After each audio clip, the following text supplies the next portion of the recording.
You had a question, but I'm going to ask Congresswoman Lee if you had a question for President Clinton, because he talked at the end of his remarks about the issue here at home as well, and not to lose sight of that. Do you have a question for President? Sure, President Clinton. Good to hear you and to see you today, and thank you so much for your leadership. I remember you signed the first global HIV, AIDS, and Tuberculosis Relief Act of 2000 right at the end of your presidency, which set the stage for the framework for the Global Fund. So thank you again.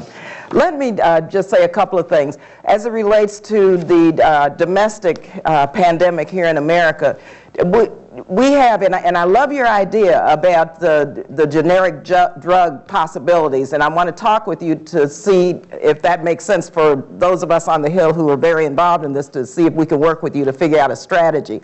Because we have so many people waiting for their medicines now in states, Florida, California, and we have long lists, which to me is immoral and unethical, and we have to figure out how to provide these medications for people very quickly.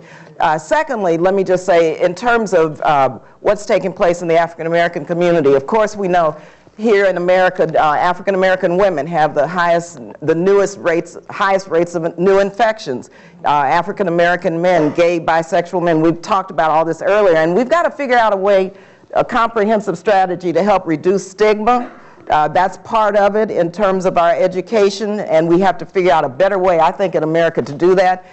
We also have to figure out a way to convince people that it's okay to get tested. Community activists have been phenomenal in pushing leadership to get tested. In the churches, for example, my church is phenomenal, I have to say, Allen Temple Baptist Church. We have an AIDS ministry, but I think it's important for all of us to come forward and get tested publicly. Members of the Congressional Black Caucus have done this together several times. I actually was tested in South Africa, and so with young people, and then the lines came once they saw us get tested. And so I think here in our own country, we have to look at best practices that are taking place elsewhere to really begin to figure out how to develop a massive and bold strategy so we can begin to end AIDS here in America and throughout the world. And so thank you again for that idea, that suggestion, and you know we're going to follow up and figure out a way to move this way. If you know we're going to do that, right? To see if it makes sense in terms of the generic drug proposition. Let me make a suggestion here. First, thank you, Barbara, for everything you've done. And I remember how you were out there in my second term. We were trying to come to grips with this. You were one of the very first people that really understood what was at stake. But let me just make a suggestion. I think you should go to the pharmaceutical companies who are the major suppliers of the ARVs to the clinics in America today. We've got a clinic a couple of blocks from my office in Harlem that has a tough caseload, but they've got about an 85% regular take rate. They've done really well. And I think the last time I checked the price, it was $10,000 a year. But a lot of these companies also provide medicine at much lower cost through the PEPFAR program. That is, PEPFAR allows the funds to be spent in the countries where it works on both the big pharma ARVs and the generic ones if they've been cleared by the FDA. So I think if you went to them and said, look, we understand that this is a whole economic picture for you, and we understand that you have to get certain revenues in the countries that are better able to pay, like the United States, to make the economics of what you do in Africa and elsewhere work.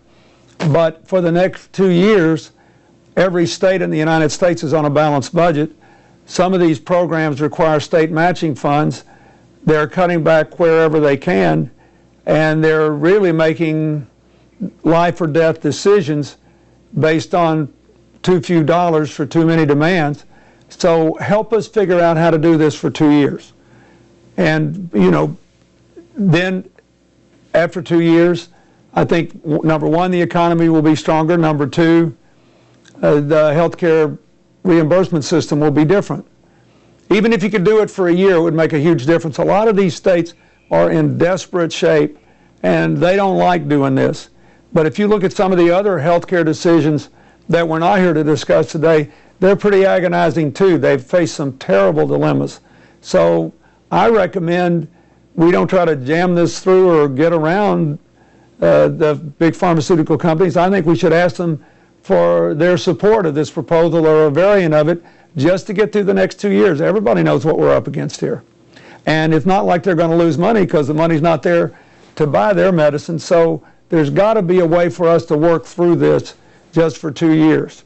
They might even allow us to get their medicine at a very bargain basement price and then get reimbursed later, let's say sometime within the next 5 years when the economy picks up again. There's a lot of ways you can do this, but I think it's very, very important. Now, the other thing you mentioned I think is also important.